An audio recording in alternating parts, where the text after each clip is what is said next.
녹화됩니까? 녹화해 주셔가지고 우리 교회 좀 보내주시기 바랍니다.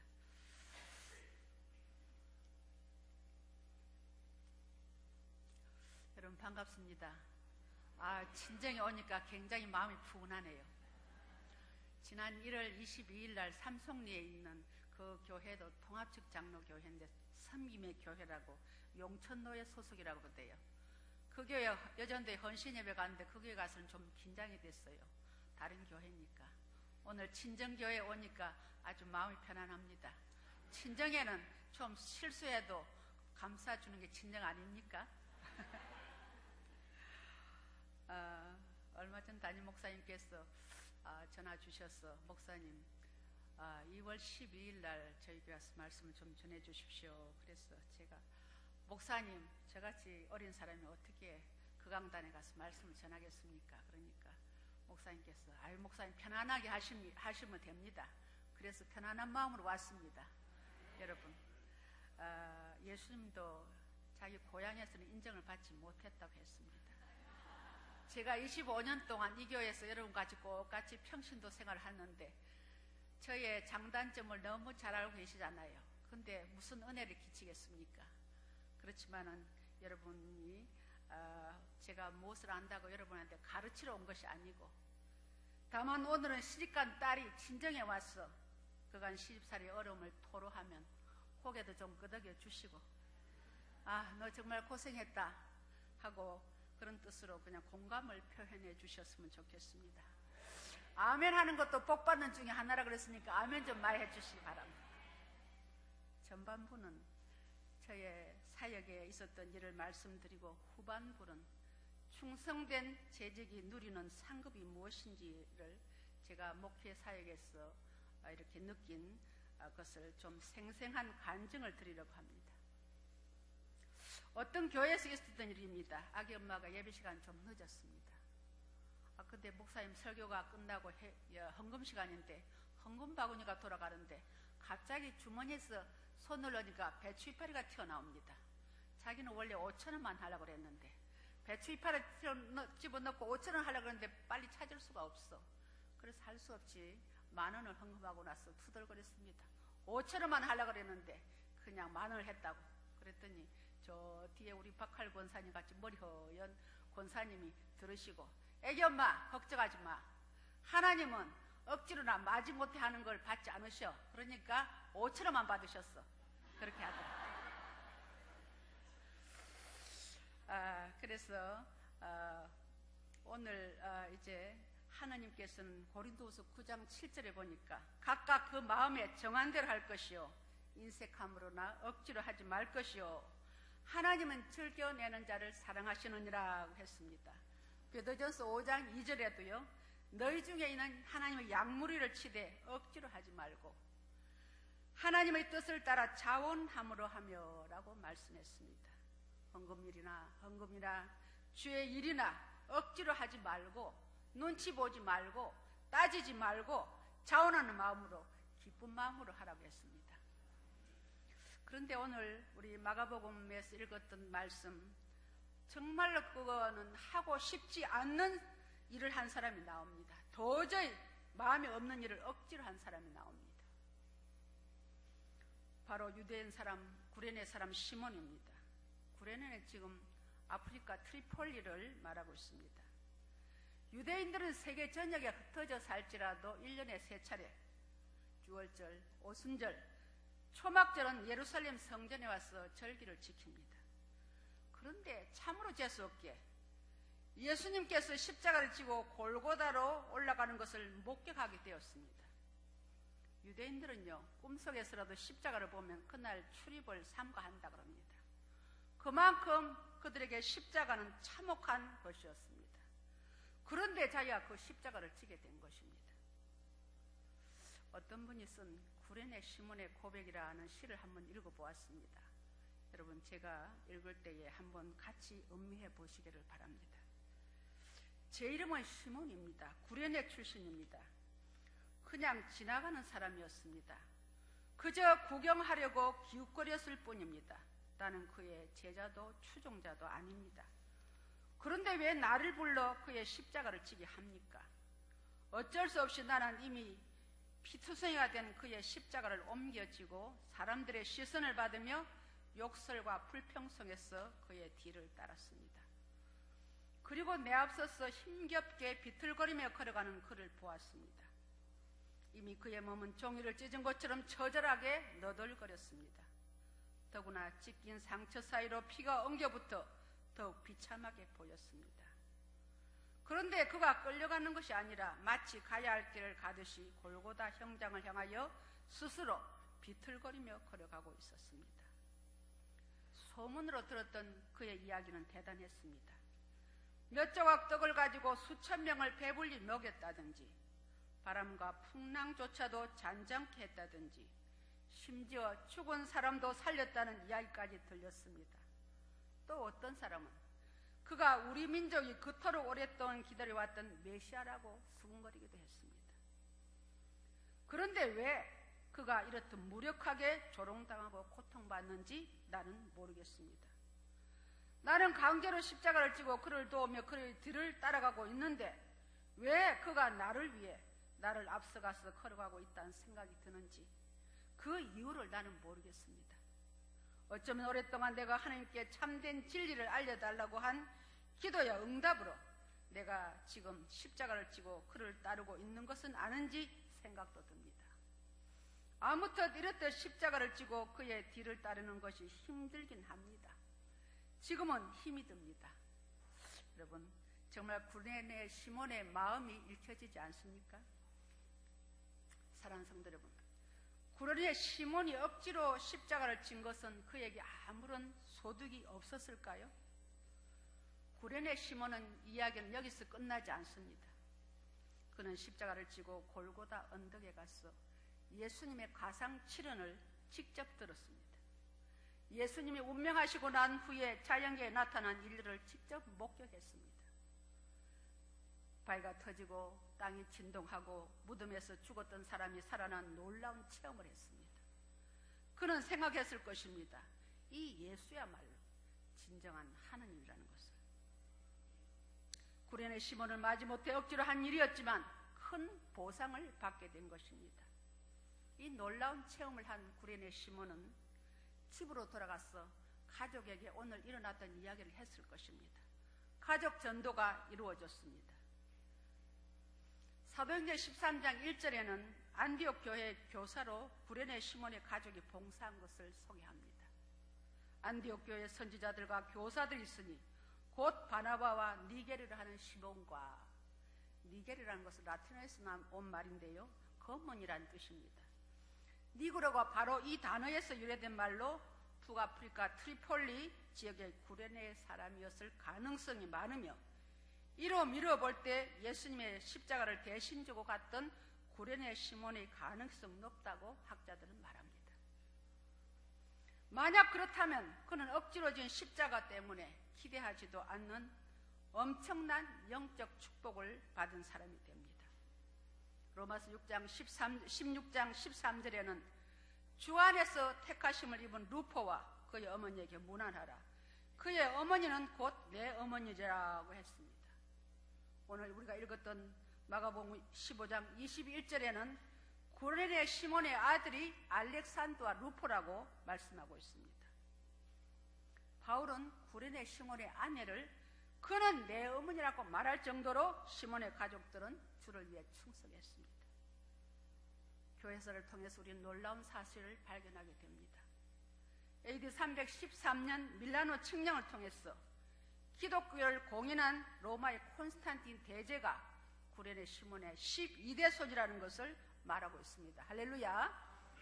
억지로라도 주님의 뜻을 수행하면 후손들이 복을 받게 된다는 사실을 우리에게 말씀하고 있습니다. 사랑하는 성도 여러분, 제가 오랜만에 서부중앙교회 모교회에 와서 왜 구레네 시몬의 이야기를 할까요? 저는 구레네 시몬을 생각하면서 저를 돌아보게 되었습니다. 제가 유무스 목사님께 등 뜰려 물려서 신학에 입문한 줄 알았는데 돌이켜 보니 하나님의 계획과 섭리 가운데서 이루어진 일이라는 것을 알게 되었습니다.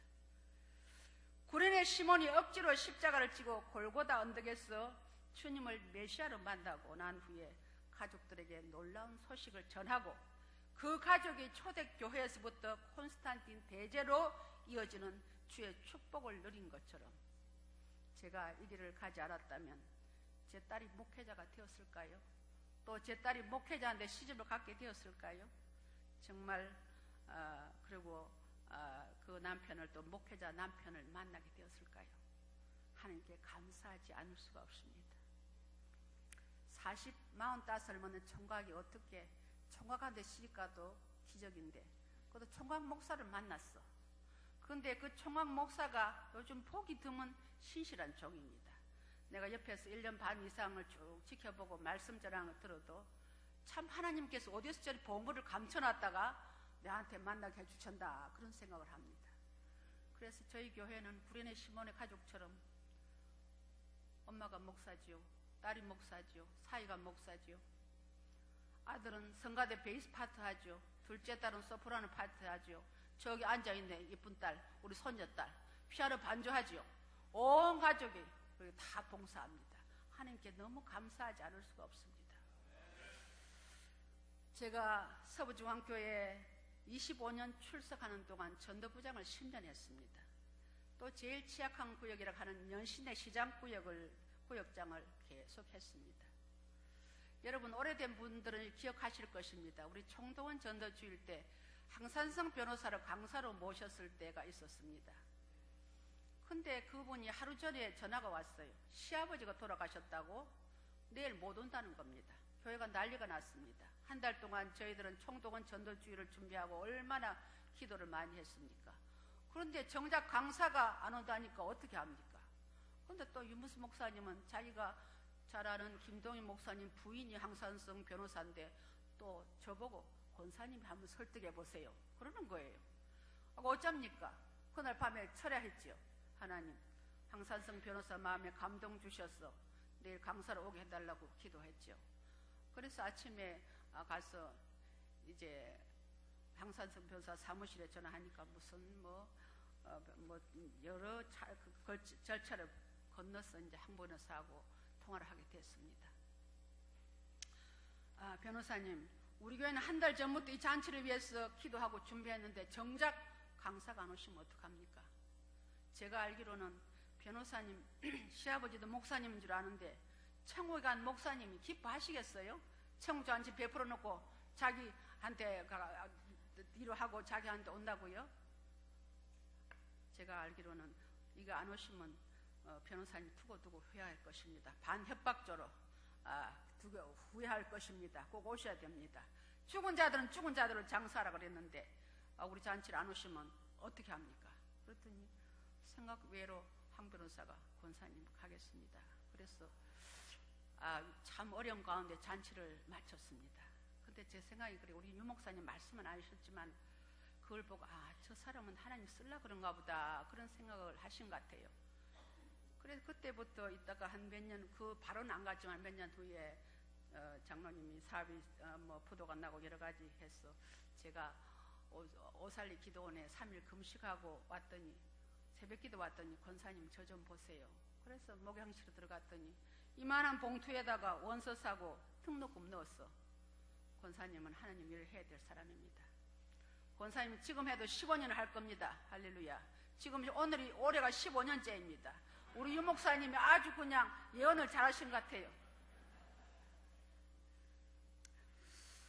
그래서 작년 10월에 딸과 사이가 같은 날 목사 안수를 받았습니다.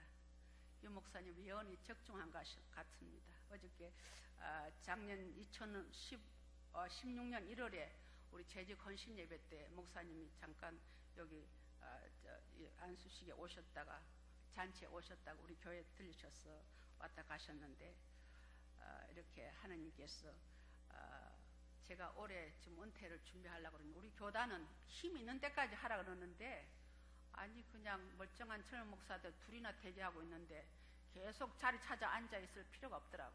그래서 요즘은 한 달에 설교 한 2-3번 하고 새벽 기도, 수요 예배, 금요 기도에 다 둘이서 나눠서 하는데 아주 잘해요. 그래서 내려와 되겠다. 그랬는데 우리 교단은 원래는 헌법상으로 20년 되면 원로 목사가 되는데 저희 교단은 설립자에 한해서 20년이 안 돼도 원로가 됩니다. 그래서 제가 은퇴한 원로 목사예요. 할렐루야. 그러나 여러분, 이 길은 피 없이 눈물 없이 갈 수 없는 길이더라고요. 신학대학원 2학년 때 하정에 있는 한울교회라는 한 300명 나오는 교회에 전임 전도사로 발령이 나서 그 교회를 시무를 하기로 했는데 2002년 1월에. 그런데 갑자기 저를 봉일천으로 이사를 시키면서 기도를 바꿔주신 개척 명령을 하셨습니다. 그래서 이게 내가 잘못 받은 건 아닌가 하고는 40일 아침 금식을 3번씩이나 해도 똑같은 응답이었습니다. 그래서 가족 회의를 했죠.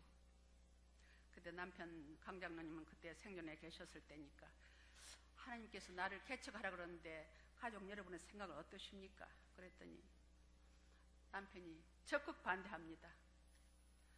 반대한 이유가 뭡니까? 그랬더니 당신이 네임밸류는 신학을 나왔나? 네임밸류 그러니까 장신대나 총신대나 나왔나 이 말이에요.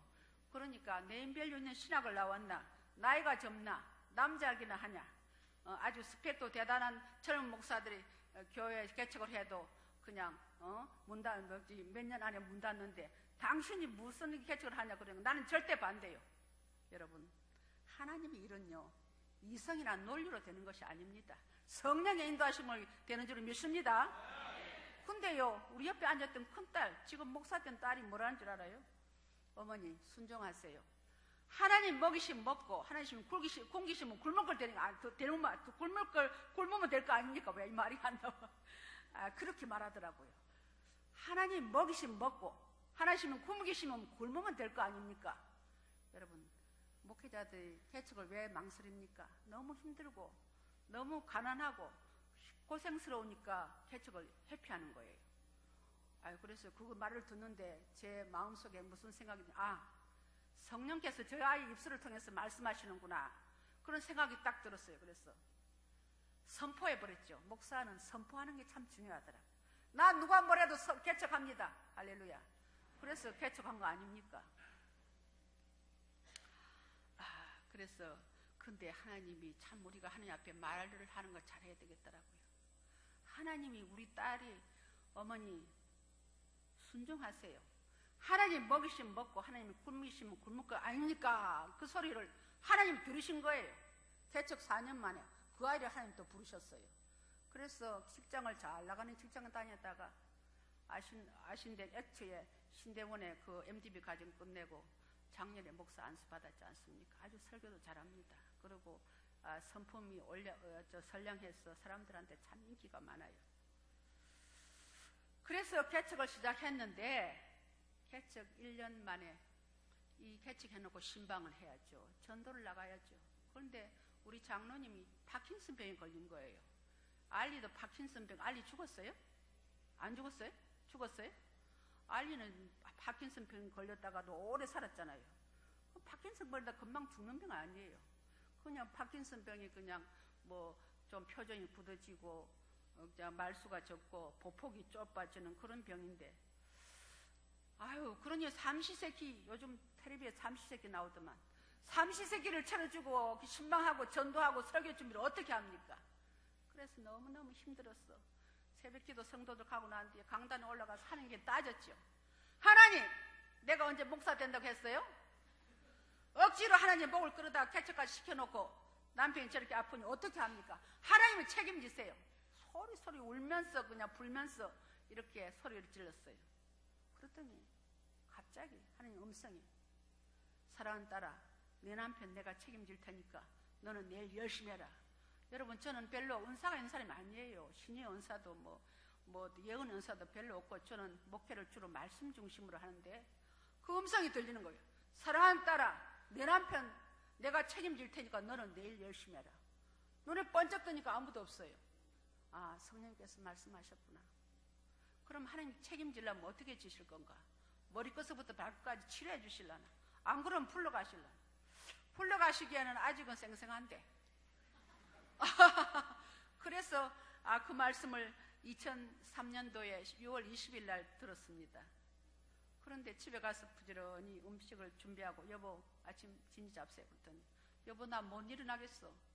아유 그래 짜증이 나더라고. 왜 어제까지도 잘 따라다니고 양치도 잘하고 세수도 잘했는데 왜 오늘 못 일어나. 빨리 좀 일어나봐. 못 일어나겠어. 아유 그래서 가서 이렇게 딱 하니까 꼼짝도 안 한 거예요. 그때 가슴이 철렁 내려앉았죠. 119를 불러서 병원에 입원시켰습니다. 하나님이 어떻게 책임지시냐 하면 풀러가는 거로 책임지시더라고. 병원에 입원한 지 보름 만에 하나님께서 불러가시는데 하나님의 순간순간마다 저를 하나님의 저울에 달아보시더라고. 2003년도 7월 6일이 무슨 날이냐면 주일날이에요. 저희 아이들이 주일학교 교회 반사를 오래 해서 제가 개척 1년 만에 주일학교가 20명이 넘었어요. 주일학교를 하고 난 뒤에 한 3, 40분 갭이 있는데 그때 병원 간병인한테 전화 왔어. 사모님, 장로님이 지금 위독하십니다. 빨리 병원에 오셔야겠어요. 그래서 어떡합니까? 아이들은 먼저 병원으로 보내고 주일날인데 40분밖에 안 남았는데 예배를 하는 게 드려야 합니까? 33년 산 남편의 임종을 지켜야 됩니까? 어떻게 해야 되죠? 여러분 어떻게 할까요? 어떡합니까? 하나님 물어봐야지. 강단 올라가서 하나님 어떻게 해도 이럴 때 하나님 어떻게 합니까? 하나님 말씀을 주시되 절체절명의 순간에는 하나님 말씀을 주셔요. 사랑하는 딸아, 죽은 자는 죽은 자들 장사하고 너는 나를 따르라. 제가 아멘 했습니다. 아멘 하니까 하나님께서 아주 저에게 냉정함을 되찾게 하셨어요. 그래서 예배를 잘 인도하고 강고 시간에 성도님들 지금 장로님이 위독하시다는데 제가 병원을 가야 되니까 기도해 주세요 하고 총알 택시를 타고 병원까지 갔는데 그때까지 하나님께서 붙들고 계시더라고. 그래 가서 손을 딱 잡고 여보 안녕히 가세요. 천국에서 만나요. 그러니까 심장에 따는 거 쭉 하는 거 있잖아요. 그게 일직선으로 되더라고. 그래서 하나님께서 장례를 치르고 왔는데 그 전까지는 그 교회는 그 동네는 여자 목사를 처음 봤대요. 근데 우리 그 당시에도 한 10명의 남자분들이 나왔는데 여자들은 아무 소리 안 했는데 남자들은 저 여자 목사가 기도원 하다가 왔는지 이단인지 또 무슨 은사자인지 그렇게 항상 갸우뚱거렸어요. 그런데 그 하나님께서 그 저울에 달아보든지 하나님 남편 임종하는 것보다 하나님 앞에 예배를 드렸더니 저거는 진짜라고 자기들끼리 판단한가 봐. 그러니까 무슨 재직회나 공동회나 할 때 그걸 하면 아이고 목사님 저희들이 뭐 압니까? 목사님 하실 대로 하세요. 그래서 저희 교회는 15년 동안 재직회 공동회가 30분 안에 끝납니다. 할렐루야. 하나님의 저울에 한번 달려보세요. 여러분 합격하셔야 돼. 하나님은 순간순간 이렇게 저울을 달아보신 것을 정말 느끼고 목회를 해왔습니다. 그래서 다른 문제로 인해서 어려움은 없습니다. 그런데 요즘 사람들은 개척교회 잘 안 올라 그래. 힘드니까. 그러니까 부흥이 팍팍 되지는 않는데 그냥 그렇게 그냥 한 40명의 성도들이 재미있게 가족적인 분위기로 이렇게 목회를 하고 있습니다. 에베소 4장 오늘 우리가 읽었던 11절로 12절에는 어떤 사람은 사도로, 어떤 사람은 선지자로, 어떤 사람은 복음 전한 자로, 어떤 사람은 목사라 교사로 세우셨으니 이는 성도를 온전케 하며 봉사 일을 하게 하며 그리스도의 몸을 세우려 함이라고 말씀하셨습니다. 예수님께서 각 사람에게 직분을 주신 것은 성도로 하여금 여러 봉사 일에 합당하도록 준비시켜 그리스도의 몸인 교회를 세우려 하심이라고 말씀하셨습니다. 그렇다면 하나님께서 왜 은사를 성도 각자에게 주셨을까요? 우리 그 해답을 13절에 하고 있습니다. 우리 13절 한번 같이 읽어보실까요? 시작. 우리가 다 하나님의 아들을 믿는 것과 아는 일에 하나가 되어 온전한 사람을 이루어 그리스도의 장성한 분량이 충만한 데까지 이르리니 라고 말씀하고 있습니다. 그런데 여기서 온전한 사람이라는 것은 성도 개개인을 표현한 말이 아닙니다. 예수 그리스도 안에서 성령으로 지원받은 새 사람, 곧 교회를 말합니다. 잘 아시겠지만 여기서 교회는 건물이 아닌 에클레시아, 부름받은 사람들의 모임이 교회인 줄을 우리는 압니다. 사도 바울의 관심은 온통 교회 문제에 관심하고 집중합니다. 온전한 사람을 성취하는 방법으로 제시한 것은 하나님의 아들, 즉 예수 그리스도를 믿는 것과 아는 일이 하나가 되어서 교회가 그리스도의 장성한 분량에 이르게 하는데 목적이 있다고 말씀하고 계십니다.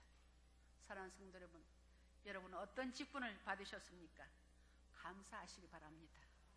억지로라도 십자가를 치면 복을 받는데 기꺼이 감사함으로 직분을 감당하면 얼마나 큰 복을 받겠습니까? 디모데전서 1장 12절로 13절에 바울이 고백합니다. 나를 능하게 하신 그리스도 예수 우리 주께 내가 감사함은 나를 충성되이 여겨 내게 직분을 맡기심이니라고 말씀합니다. 여러분, 직분은 천사도 흠모한다고 했습니다. 천사는 장로 천사, 권사 천사, 집사 천사 없는 것 같아요. 천사는 그냥 천사 같아요. 그러니까 우리 직분을 천사도 흠모한다고 그러지 않습니까? 그럼 직분을 잘 감당하려면 어떻게 해야 될까요? 주님과 밀착해야 합니다. 수제자인 베드로는 예수님이 죽는 데까지 오게까지 따라가겠다고 장담하던 사람이었습니다. 그런 베드로가 가야바의 뜰에서 예수님이 신문을 받으실 때에 마태복음 26장 58절에 보면 베드로가 멀찍이 예수를 따라 대제사장의 집들에까지 가서라고 말씀합니다. 주님과 멀찍이 떨어져 있으므로 주님을 부인하게 되었습니다. 항상 주님과 가까이 하시기 바랍니다. 가까이 하는 것이 무엇일까요? 예배의 자리, 기도의 자리, 주의 이름으로 모이는 일에 열심을 해야 합니다. 그 다음에 두 번째는 나에게 있는 것을 깨트려야 합니다.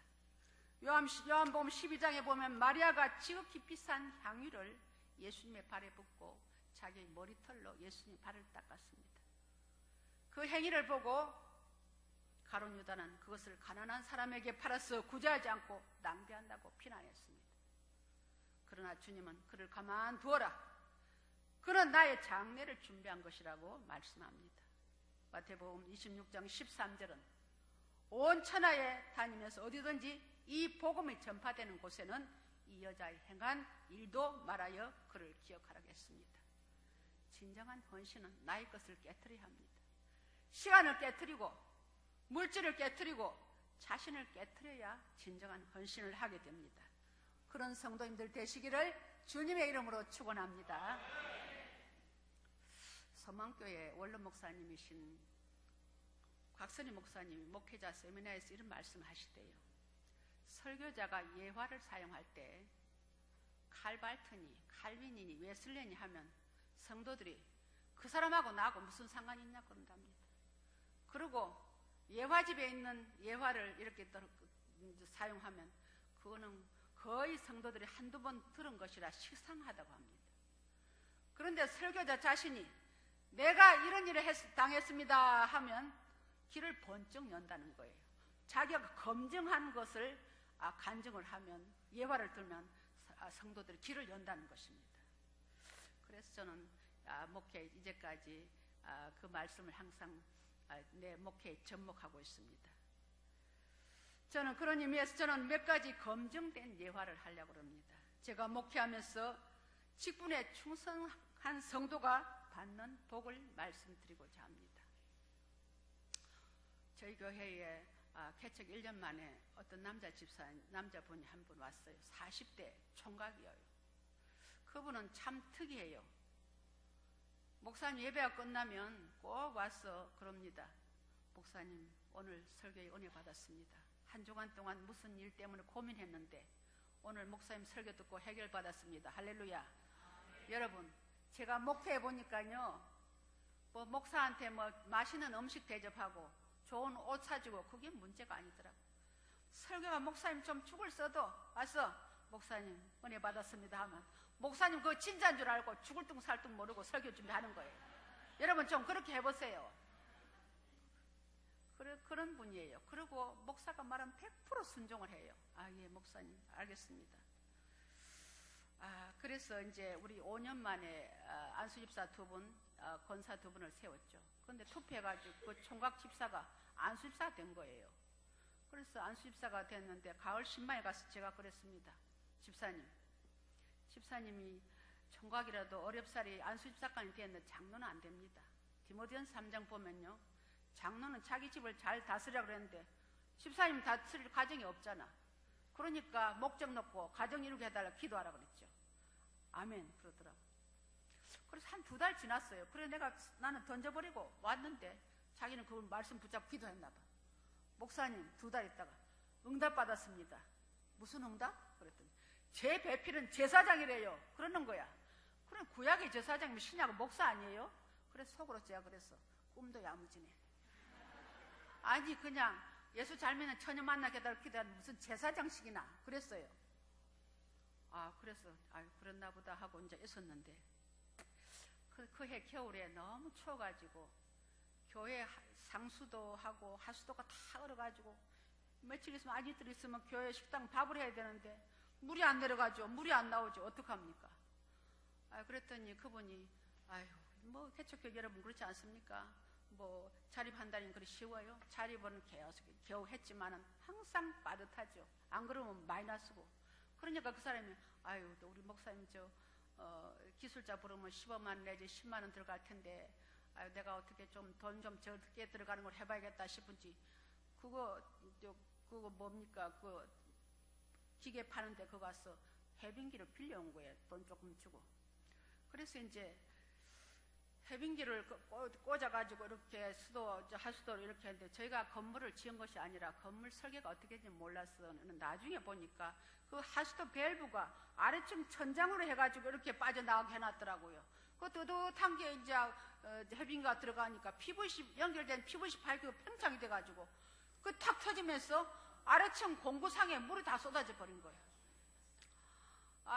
조금 있으니까 난리가 났어요. 무엇이 계단으로 쿵쿵쿵 올라오는데 그 주인 남자가 그냥 이만한 몽치로 들고 와가지고 어떤 놈이 이랬냐고 때려 죽인다고 그러는 거예요. 갔다 왔으면 사일은 날 뻔했어요. 몽치로 가고 머리 때리면 어떡할 뻔했어요.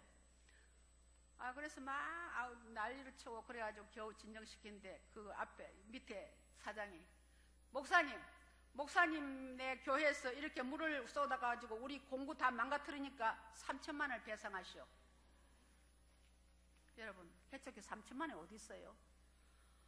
뭐 어쩝니까?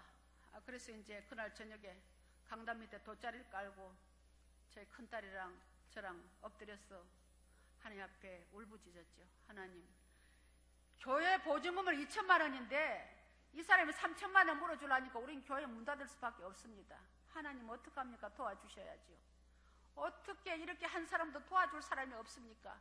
하면서 통곡하면서 밤새 철야를 했습니다.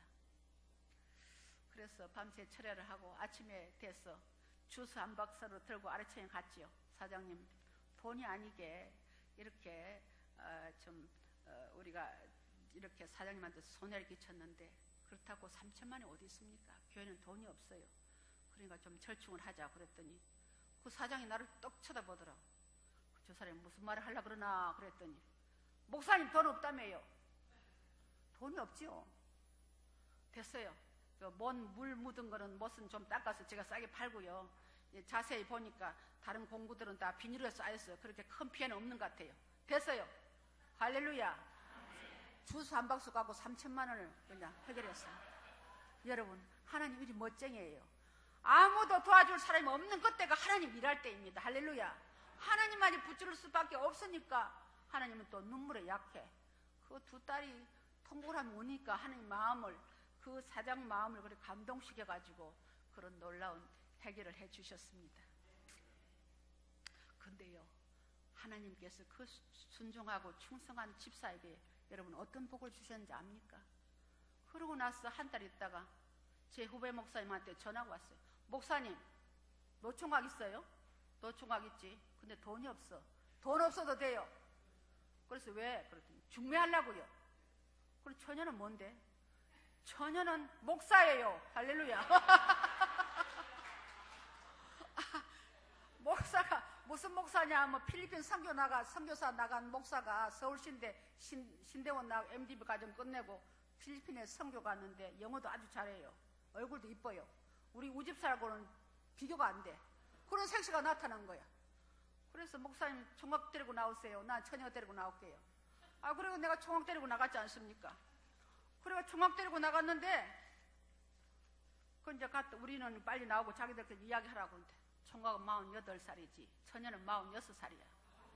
그래가지고 그 갔다 왔어. 그 색시가 뭐라 그래요? 그랬지. 상교 갈 수 있냐고 말해요. 뭐라 그랬어요? 한 번도 생각해 보지 않는 일이라 생각해 보겠다 그랬다는 거야. 그래서 내가 소리를 빽질렀지. 생각은 무슨 생각? 간다 그래야지. 호박이 넝쿨처럼 떨어졌는데. 그랬더니 저도 그래야 될 것 같아요. 그래가지고 뭐 우리 박 장로님 알지만 내 후배 목사 계자시 열방교회 목사야. 그래가지고 늙은 노총각 노처녀를 갖다가 일사천리로 여자 목사 둘이서 그냥 결혼을 진행했잖아요. 결혼식장은 그 전원교회 계자시 열방교회 숲속에 있는 아름다운 교회 있어요. 거기서 하고 주례는 제가 하고 기도는 박 목사가 하고 박 목사네 가마솥에다가 소머리 국 끓이고 우리 교회에서 뭐 떡하고 뭐하고 반찬하고 해가지고 결혼식 올렸어요. 근데 그 처녀 총각이 드는 비용은 150만 원밖에 안 됐어. 저 턱시도 빌리고 드레스 빌리고 사진사 데리고 오는 거. 할렐루야. 그래서 하나님께서 나 생각할 때 여자 목사가 이런 데도 필요해서 세웠구나 생각을 합니다. 그래서 이제 필리핀에서 그러고 나 그 뒤에 결혼식하고 그 다음 주일에 저희 교회에서 필리핀 선교사 파송 예배를 드렸습니다. 그래서 보냈지요. 그래 1년 만에 돌아왔어요. 왜 왔냐 그랬더니 그 여자 아내 목사가 목사님 우리 집사가 아무래도 주의 종이 사명이 있는 것 같아요. 그래서 신학을 보내라고 왔어요. 그래서 신학을 보내가지고 서울신대 우리 교회에서 방통대 국문과를 나왔거든요. 그래서 신학을 보내고 작년에 졸업하고 갔는데 올 봄에 안수받으러 나올 겁니다. 하나님이 충성하니까 그렇게 복을 주시더라고. 여러분 그분이 목사 될 그게 아니야. 번지가 아니야. 근데 하나님이 하시니까 되더라고요. 할렐루야. 우리 김성 장님 어디 가셨어? 저기 계시구나. 한 사람 더 이야기하겠네.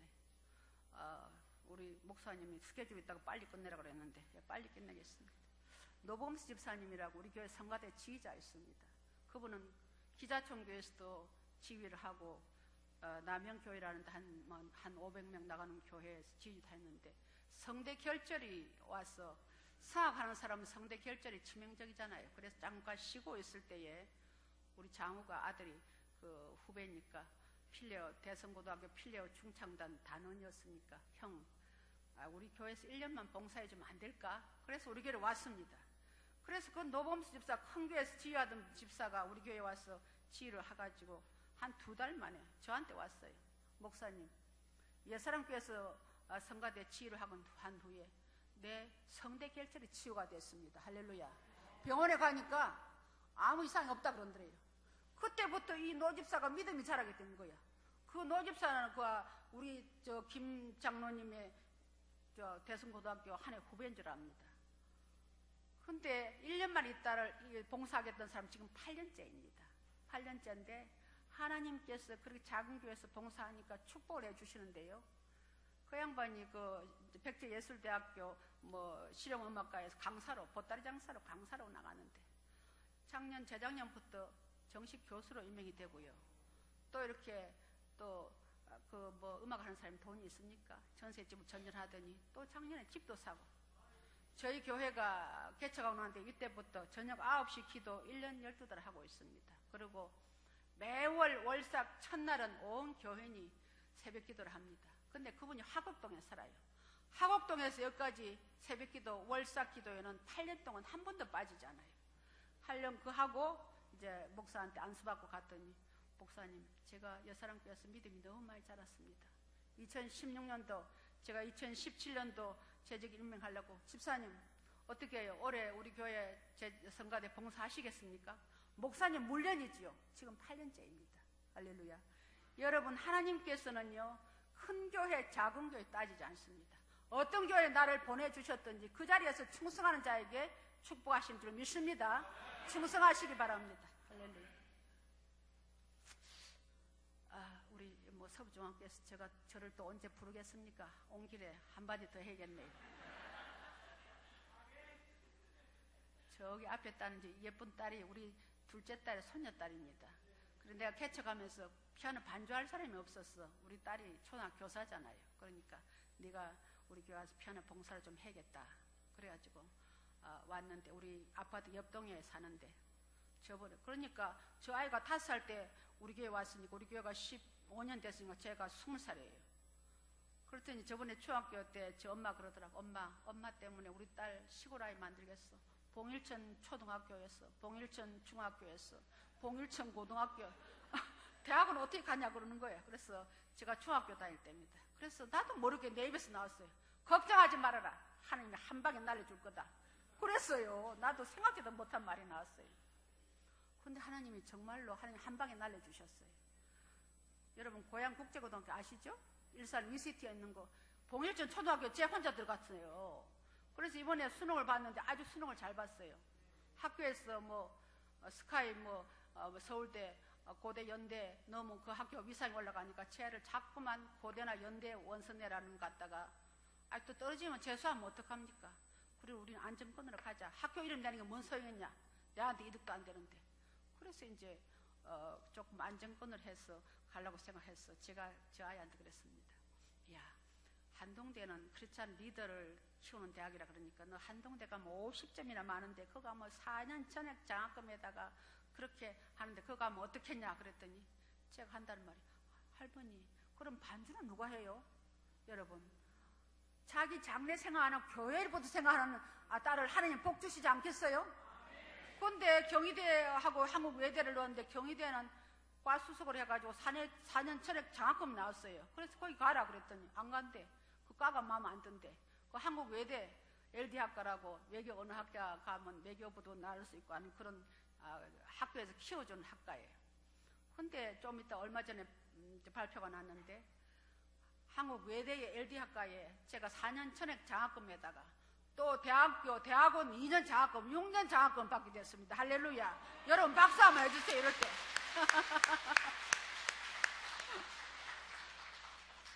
그래서 제가 우리 둘째 딸한테 그랬습니다.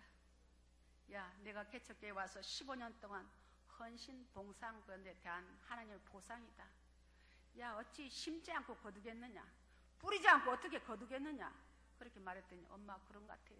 그렇게 이야기하더라고요.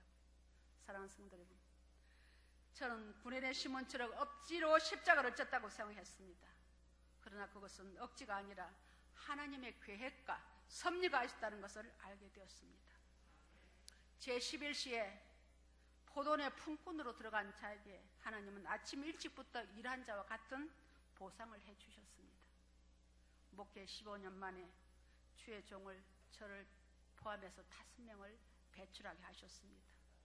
저 목사, 딸 목사, 사임 목사, 제가 키운 안수집사 목사, 그 부인 이렇게 5명을 배출하게 해주셨습니다. 또한 제가 학구열이 강합니다. 그래서 학구열이 강한 저에게 신학을 10년 하게 하셨습니다. 미국 코엔 신학대학에서 THD 신학 박사 학위를 받게 해주셨습니다. 모든 것이 하나님의 은혜입니다. 나 된 것은 내가 아니고 하나님의 은혜인 것을 믿습니다. 사랑하는 성도 여러분, 고린도전서 15장 58절에는 내 사랑하는 형제들아 견고하며 흔들리지 말고 항상 주의 일에 더욱 힘쓰는 자들이 되라. 이는 너희 수고가 주 안에서 헛되지 않는 줄 알미라고 했습니다. 여러분은 천사도 흠많은 주의 직분을 받은 자들입니다. 우리가 지은 십자가는 억지로 진 것이 아니라 하나님의 계획과 섭리가 가운데 이루어진 일인 줄 믿으시기 바랍니다. 구레네 시몬이 억지로 십자가를 졌지만 그 자손이 믿음 안에서 충성하게 되고 자손 대대로 복을 받았습니다. 억지로 진 사람도 자자손손 복을 받는데 기꺼이 자원한 마음으로 주의 일을 감당하는 성도인들께 더 큰 복을 주시지 않겠습니까? 성도 여러분의 사역이 하나님의 생명록에 기록이 되며 자손 다대로 복받는 은혜를 허락하시기를 주의 이름으로 축원합니다. 기도하시겠습니다. 하나님 아버지, 마른 막대기 맛도 못한 자를 이 강단에 세워주셔서 말씀을 전하게 하시니 감사드립니다. 하나님은 사랑과 긍휼이 많으셔서 제11시 포도원 품꾼으로 들어온 자에게도 아침 일찍부터 일한 자와 같은 품삯을 주셨습니다. 하물며 하나님께 자원하는 마음으로 기쁜 마음으로 직분에 충성한 자에게 얼마나 큰 상급을 주시겠습니까? 모쪼록 서부중앙교회 모든 재직들이 견고하며 흔들리지 말며 항상 주의 일에 더욱 힘쓰는 자들이 되었어 주 앞에 큰 상급 받는 성도들이 되게 하옵소서. 예수님의 이름으로 기도하옵나이다. 아멘.